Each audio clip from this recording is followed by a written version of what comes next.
మన ప్రభువును రక్షకుడైన యేసుక్రీస్తు పరిశుద్ధ నామమునందునాలు ప్రియదేవుని సంగమా ప్రియదేవుని బిడ్డలారా మరి కాల సమయం దేవుని వాక్యాన్ని ధ్యానించమనిగా ప్రార్థన చేసుకున్నాం. ప్రార్థన కృపగల తండ్రి దయగల మహేశ్వరుని బంగారు పాదాలకు లెక్కలేని వందనాలు, స్తుతులు, స్తోత్రములు.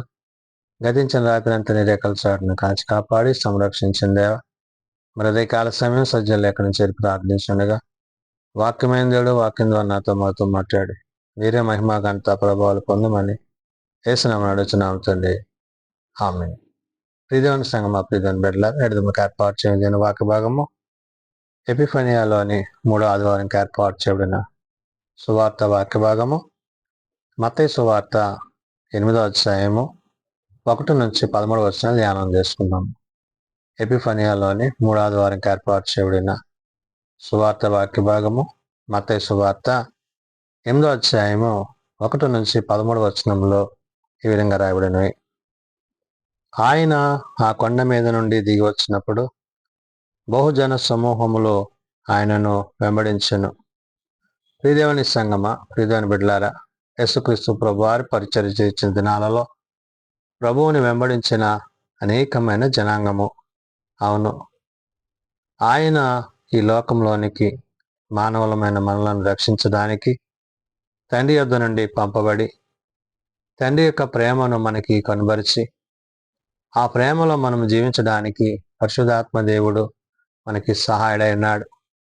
భక్తుడైన మత్తయి ద్వారా ప్రభు ఇక్కడ రాయించబడిన ఈ మాటలలో పరిశుద్ధాత్మ దేవుడు తెలియజేసిన మాట, ఆయన ఆ కొండ మీద నుండి దిగి వచ్చినప్పుడు బహుజన సమూహము ఆయనను వెంబడించెను. యేసుక్రీస్తు ప్రభువారు పరిచర్య చేయొచ్చు ప్రజలందరినీ ఉద్దేశించి మరి ఆయన అక్కడ వారితో తండ్రి యొక్క ప్రేమ కలిగిన మాటలను వారికి తెలియజేసి ఆ మాటలను ముగించి తిరిగి ఆయన మరి లోకంలో మరి ప్రభువు తండ్రి యొక్క పరిచర్యలో ఎందు నిమిత్తమైతే ఆయన పంపబడి ఉన్నారో ఆ పంపబడిన భాగములో ఆయన ప్రయాణం అవుతున్నప్పుడు ఆయన ఎదుట వచ్చి నిలిచిన ఒక వ్యక్తిని బట్టి పరిశుద్ధాత్మ దేవుడు ఇక్కడ రాయించాడు. ఏమని? ఇదిగో కుష్ఠరోగి వచ్చి ఆయనకు మొక్కి, ప్రభువా నీకు ఇష్టమైతే నన్ను శుద్ధినిగా చేయగలవు. నేను ఒక కుష్ఠరోగి అంటే శరీర బలహీనత కలిగిన వ్యక్తి ప్రభువు దగ్గరికి వచ్చి ప్రభువుని వేడుకుంటున్నాడు. అంటే తన బలహీనతల నుంచి తనకున్న వ్యాధి నుంచి విడుదల కొరకు ఆ విడిపింపు కొరకు దేవుణ్ణి వేడుకుంటున్న సందర్భము. నీకు ఉన్న ఆ యొక్క బలహీనత ఏదైనా నీవు దేవుని యొద్దకు వచ్చి వేడుకున్నప్పుడు దేవుడు నీ పట్ల స్వస్థతను అనుగ్రహించువాడు. ఆ దినాన్ని కూడా ప్రభు దగ్గరికి వచ్చిన ఈ యొక్క కుష్ఠరోగి తాను దేవుణ్ణి వేడుకుంటున్న సందర్భాన్ని మనం ఇక్కడ చూసినప్పుడు కుష్ఠరోగి అంటున్నాడు వచ్చి ఆయనకు మొక్కి, ప్రభువా నీకు ఇష్టమైతే నన్ను శుద్ధినిగా చేయగలవు అంటున్నాడు. ప్రభు ఇష్టాన్ని అతడు వేడుకున్నాడు. తన ఇష్టాన్ని కాదు కానీ తనకున్న బలహీనతను దేవుని యొద్ద తెలియజేసుకుని దేవుని యొక్క ఇష్టానికి తాను అడిగినప్పుడు అందుకు ఆయన చేయి చాపి వాణ్ణి ముట్టి, నాకు ఇష్టమే, నువ్వు శుద్ధుడవు కమ్మని చెప్పగా తక్షణమే వాని కుష్ఠరోగము శుద్ధి ఆయను. ప్రభు ఇష్టానికి తాను అడిగినప్పుడు ప్రభు తన ఇష్టాన్ని అంటే తాను ఏదైతే తన పట్ల చేయాలని తను ఉద్దేశించాడో ఆలోచించాడో తన ఉద్దేశాన్ని తన ఆలోచన ప్రభు గుర్తెరిగి అతన్ని స్వస్థపరిచారు. ఆయనను మరి ఆ వ్యక్తిని ప్రభు ముట్టిన సందర్భం అది. కాబట్టి ప్రభు చేయి చాపి అందుకు ఆయన చేయి చాపి వాడిని ముట్టి నాకు ఇష్టమే అంటున్నారు. అంటే ప్రభు ముట్టుకుని చెప్తున్నారు ఏమని? నాకు ఇష్టమే అంటున్నారు. కాబట్టి ఈ దినాన్ని నీకున్న బలహీనత ఏదైనప్పటికీ నువ్వు ప్రభువుని అడగాలి. ఏమని అంటే, ప్రభువా నీకు ఇష్టమైతే నన్ను శుద్ధినిగా చేయగలవని. అంటే ఎప్పుడైతే నువ్వు దేవుని ఆ విధంగా వేడుకుంటావో దేవుని అడుగుతావో దేవుని చేత నీవు ఆశీర్వదింపబడతావు, దీవింపబడతావు, స్వస్థత పొందుకుంటావు. అంటే అడుగు వాటికంటే ఆయన ఇచ్చేది ఎంతో ఉన్నతమైనదనే విషయాన్ని నువ్వు గ్రహించినప్పుడు నువ్వు అడగగలవనే విషయాన్ని ఆ కుష్ఠరోగిని బట్టి మనం గ్రహించగలం. వెంటనే అతడు శుద్ధుడయ్యాడు.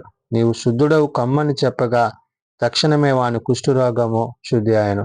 తక్షణమే అంటే ఆయన దగ్గర ఉన్న ఆ యొక్క గొప్ప ప్రేమ అది నిలిచేదై ఉన్నదనే విషయాన్ని పరిశుద్ధాత్మ దేవుడు గుర్తు చేసి, అప్పుడు యేసు, ఎవనితోనూ ఏమీ చెప్పకు సుమి, కానీ నీవు వెళ్ళి వానికి సాక్షార్థముగా నీ దేహమును యాజకునికి కరుపరుచుకొని మోషే నియమించిన కానుకను అర్పించమని వారితో చెప్పాను. చూడండి, ఇక్కడ మనుషులతో, లోకంతో కాదు, నీవు అధికారుల దగ్గరికి, ఎవరి దగ్గరికి అయితే నువ్వు చెప్పాలో వారి దగ్గరికి వెళ్ళి దాన్ని చూపించుకొని, దేవుడు నీకు చేసిన మేలుని బట్టి నీవు దేవునికి కానుక ఇమ్మంటున్నాడు. అంటే ఏంటి? నీ పట్ల దేవుడు ఏదైనా కార్యం చేసినప్పుడు పొందుకున్న మేలును బట్టి నీవు దేవునికి కృతజ్ఞత కలిగి ఉండాలి. ఈ కుష్ఠరోగి తనకున్న బలహీనత నుంచి విడిపింపబడి తాను శుద్ధుడై ప్రభువు చేత ఆ గొప్ప కార్యాన్ని తాను కలిగిన విధానంలో ప్రభు అక్కడ చెప్పిన మాట, నీకు నియమింపబడిన దాన్ని నీవు చేయమంటున్నాడు.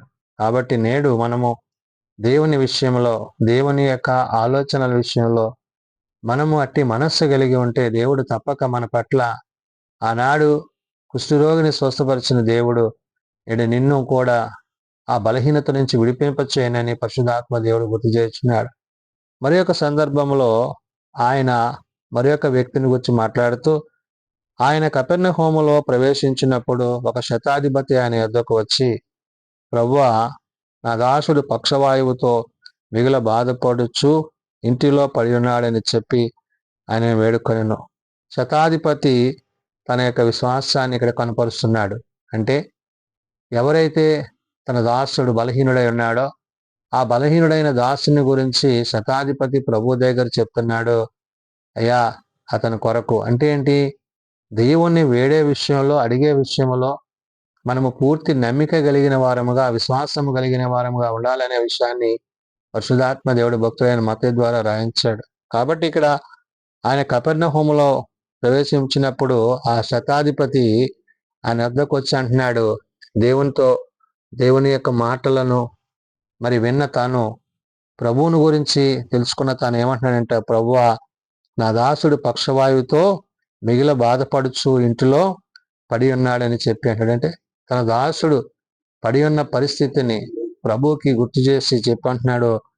ఆయనను వేడుకున్నప్పుడు యేసు, నేను వచ్చి వాడిని స్వస్థపరిచేదనని అతనితో చెప్పాను.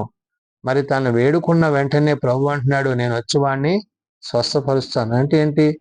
ప్రభు ఎప్పుడూ కూడా వెనుదిరగలేదు, వెనుగడగ వేయలేదు.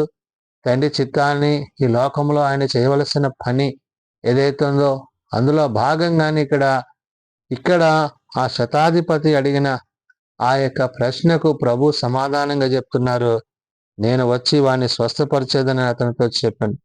ప్రభు నేను వచ్చి స్వస్థపరుస్తానన్న మాటకి ఆ శతాధిపతి అన్నాడు, ఆ శతాధిపతి, ప్రభువా, నీవు నా ఇంటిలో వచ్చుటకు నేను పాత్రుడను కాను, నీవు మాట మాత్రము సెలవేమో, అప్పుడు నా దాసుడు స్వస్థపరచబడును అంటున్నాడు. అంటే అయ్యా, నేనంత యోగ్యుణ్ణి, అంత సరైనవాడిని కాదు, నీవు మాట మాత్రం సెలవిస్తే చాలు అంటున్నాడు. అంటే ఏంటి?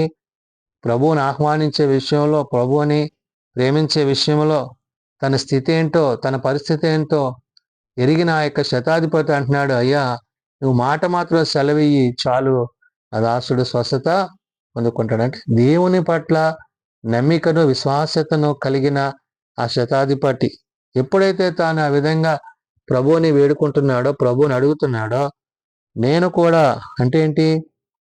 తనకున్న అధికారము, తనకున్న బాధ్యతను గుర్తు చేస్తూ అంటున్నాడు, నేను కూడా అధికారమునకు లోబడిన వాడను, నా చేతి క్రింద సైనికులు ఉన్నారు, నేను ఏమంటున్నాడు ఇక్కడ?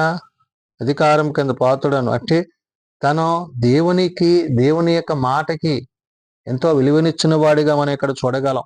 అందుకే అంటున్నాడు, నేను కూడా అధికారమునకు లోబడిన వాడను, నా చేతి క్రింద సైనికులు ఉన్నారు, నేను ఒకని పొమ్మంటే పోవును, ఒకని వమ్మంటే రమ్మంటే వచ్చునని, నా దాసుని ఈ పని చేయమంటే చేయనని ఉత్తరం ఇచ్చాను. అంటే అధికారం ఇక్కడ తనకున్నప్పటికీ దేవుని అడుగుతున్న విధానం ఏంటంటే, తాను దేవుణ్ణి వేడుకుంటున్నాడు. అంటే దేవుడు నీకు ఇచ్చిన అధికారాన్ని నువ్వు సరైన రీతిలో సద్వినియోగపరుచుకొని నీవు దేవుని యొద్ద నుండి ఆశీర్వాదాలు, దీవెనలు పొందుకునే రీతిలో ఉండాలని పరిశుధాత్మ దేవుడు గుర్తు చేస్తున్నాడు. ఎప్పుడైతే తాను తనకున్న అధికారాన్ని దుర్వినియోగపరుచుకొనక ప్రభువు మీద ఆధారపడి ప్రభువుని వేడుకుంటున్న విధానాన్ని బట్టి ప్రభు అతని గురించి మాట్లాడుతున్నారు. యేసు ఈ మాట విని ఆశ్చర్యపడి వెంట చున్న వారిని చూచి, అంటే ప్రభువుతో కూడా ఉన్న యొక్క జన సమూహముతో వారితో అంటున్నారు, ఇశ్రాయేలీలో ఎవరికైనా నేను ఇంత విశ్వాసం ఉన్నట్లు చూడలేదని నిశ్చయముగా మీతో చెప్పుచున్నాను. అంటే దేవుని ప్రజలైన వారిలో, దేవుని జనాంగముగా పిలువబడుతున్న వారిలో ఇంతటి విశ్వాసాలను నేను చూడలేదని. అంటే తన యొక్క విశ్వాసము, దేవుని పట్ల తనకున్న నమ్మిక, తాను కనపరుచిన విధానము, తను మాట్లాడుతున్న విధానము, ఏదైతే తాను ప్రభు దగ్గర నుంచి పొందాలని ఆశ కలిగి ఉన్నాడో ఆ ఆశ కలిగిన స్థితిని బట్టి ప్రభు అక్కడ మాటని చెప్పి అంటున్నారు. ఏమని? ఈ మాట విని ఆశ్చర్యపడి వెంట వానిని చూచి, ఇశ్రాయేలులో ఎవరికైనానో నేను ఇంత విశ్వాసం ఉన్నట్లు చూడలేదని నీతో నిశ్చయముగా చెప్పుచున్నానని. అనేకులు తూర్పు నుండి పడమట నుండి వచ్చి అబ్రహాముతో కూడాను, ఇసాకుతో కూడాను, యాకోబుతో కూడాను పరలోక రాజ్యమును కూర్చుందురు గాని రాజ్య సంబంధులు వెలుపటి చీకటిలో త్రోయబడుదురు, అక్కడ ఏడ్పును పండ్లు కొరుకుటయుండనని మీతో చెప్పుచున్నాను. అంటే విశ్వసించిన వాడే నిజ జీవానికి వారసుడు అవుతాడు తప్ప మరి విశ్వసింపకుండా ప్రభువుని వెంబడించడం అనేది సరైనది కాదనే విషయాన్ని ప్రభు అక్కడ చెప్తున్నాడు. అంటే కుష్ఠరోగి విశ్వసించాడు, స్వస్థత పొందాడు. ఇక్కడ శతాధిపతి తన యొక్క సహోదరు గురించి మరి తను వేడుకున్నప్పుడు తన విశ్వాసాన్ని బట్టి అతడు స్వస్థత కలిగి ఉన్నాడు. అంటే ప్రభు చెప్పే మాట ఏంటంటే, నీ విశ్వాసము ప్రభు మీద, నీవు విశ్వాసము దేవుని మీద, నీ విశ్వాసము దేవుని యొక్క కార్యాల మీద నీ ఉన్నప్పుడు దేవుడు నీ పట్ల ఆయన ఉద్దేశాలను నెరవేర్చిన విషయాన్ని పరిశుద్ధాత్మ దేవుడు గుర్తు చేస్తున్నాడు. కాబట్టి ప్రభు అంతటా యేసు ఇక వెళ్ళము ఏని రాజ్యమును గురించి, అంటే రాజ్య సంబంధులు అనే మాటని ప్రభు అక్కడ మాట్లాడారు 12వ వచనంలో. ఏమని? రాజ్య సంబంధులు వెలుపటి చీకటిలో త్రోయబడుదురు, అక్కడ ఏడుపును పండ్లు కొరుకుటయుండని మీతో చెప్పుచున్నానంటే, అంటే దేవుని యందు విశ్వాసం ఉంచక ప్రభువు నక్కాలను వెంబడిస్తున్నావేమో, నీవు రాజ్యంలో ప్రవేశించలేవు అనే విషయాన్ని ప్రభు చెప్పి అంతటా యేసు ఇక వెళ్ళుము, నీవు విశ్వసించిన ప్రకారము నీకు అవునుగా కానీ శతాధిపతితో చెప్పాను. ఆగడిలోనే అతని దాసుడు స్వస్థత ఉందని. ఏ విశ్వాసాన్ని తను కలిగి ఉన్నాడో ఆ విశ్వాసమునకు కర్తవ్య దాన్ని కొనసాగించబడిన క్రీస్తుని బట్టి, క్రీస్తు ప్రేమను బట్టి అతడు దేవుని యొక్క రాజ్యానికి వారసుడని, ఆ రాజ్య వారసత్వాన్ని మనం పొందుకోవాలని పరిశుద్ధాత్మ దేవుడు గుర్తు చేస్తున్నాడు. కాబట్టి మనం ప్రభునందు విశ్వాసము కలిగి ప్రభు యొక్క రాజ్యములో ఆయన యందు నమ్మిక కలిగి, ఆనాడు మరి కుష్ఠరోగి అయితేనేమి, బలహీనుడైన వాడైతేనేమి, ఏ విధంగా అయితే ప్రభువులో ఆశీర్వదింపబడి దీవింపబడ్డారో నేడు మనమును కూడా అటు రీతిగా ప్రభువుతో సదాకాలము జీవించువారమై ఆయన రాజ్య వారసులు కాగలుటకు అటు విశ్వాసంలో కొనసాగువారమై ఉండాలని పరిశుధాత్మ దేవుడు భక్తుడైన మత్తయి ద్వారా తెలియజేసిన మాటలు ప్రార్థన చేసుకుందాం. ప్రేమ నమ్మకం కలిగిన మా తండ్రి, కృప కలిగిన దేవ, నిజమైన ఆయన నీ యందు విశ్వాసం ఉంచువాడు నిత్య జీవమునకు వారసుడు. అతడు బలహీనుడైనప్పుడు బలపరచబడతాడు. నీ యందు విశ్వాసములో అతడు స్వస్థచిత్తుడు అవుతున్నాడు. నీ ప్రేమ యందు అతడు కొనసాగింపబడుతున్నాడు. కాబట్టి నాయన అట్టి విశ్వాసమును, ఆనాడు వారు కలిగిన విశ్వాసమును నేడు నీ బిడలమైన మేమును కూడా అటు రీతిగా విశ్వాసమును కలిగి నీ యందు ప్రేమలో, నీ విశ్వాసములో కొనసాగుటకు నీ సహాయము మాకు దయచేయండి. మేము బలహీనలో బలపరచు, మేము రోగులను స్వస్థపరచు. మీ సహాయము, మీ సన్నిధి మాకు అనుగ్రహించండి. నీ వాక్యము చేత, నీ మాట చేత, నీ ఉపదేశముల చేత దినదినము నాయన నీ యందు బలపరచబడుతూ, భద్రపరచబడుతూ నీ కృపయందు కొనసాగుటకు అట్టి కృప దయచేయమని నేడు సభాతి పరిచర్యలో నీ సన్నిధి మాపై నుంచి నీ వాక్యానుసారంగా జీవిస్తూ నీ నిత్యరాజ్యంలో చేరగలిగిన కృప మా అందరికీ దయచేయమని, చిన్నబిడ్డలు, యవనులు, పెద్దలు, వృద్ధులు నాయన ప్రతి వారిని దీవించండి. హాస్పిటల్స్ వద్ద, ఇండ్ల వద్ద ఉన్న వారు ప్రత్యేక ముచ్చి లేవనెత్తండి. నీ సన్నిధిలో ప్రార్థిస్తున్న ప్రతి కుటుంబాన్ని ఈ కృప చేత నింపి కాపాడమని యేసునామమున ప్రార్థించి వేడుకొంచున్నాం తండ్రి, ఆమేన్. పరలోకమందున్న మా తండ్రి, నీ నామం పరిశుద్ధపరచబడుగాక, నీ రాజ్యం వచ్చుగాక, నీ చిత్తం పరలోకమందు నెరవేర్చినట్లు భూమి మీద నెరవేరుగాక. మాడదన్నాడు మాకు దయచేయము, మళ్ళీ ప్రార్థన చేసిన వాడిని మేము క్షమించిన ప్రకారం మా ప్రార్థనలను క్షమించు, శోధనలో ఏకాదశులను తప్పించు. రాజ్యము, శక్తి, మహిమ నిరంతరము నీవే నవ్వు తండ్రి, ఆమేన్. మన పరమ తండ్రి అయిన దేవుని ప్రేమ, ప్రభువైన యేసుక్రీస్తు కృప, పరిశుద్ధాత్మనిత్య సహాయము నిరంతరము సదా తోడేండి సంరక్షించునుగాక. ఆమేన్.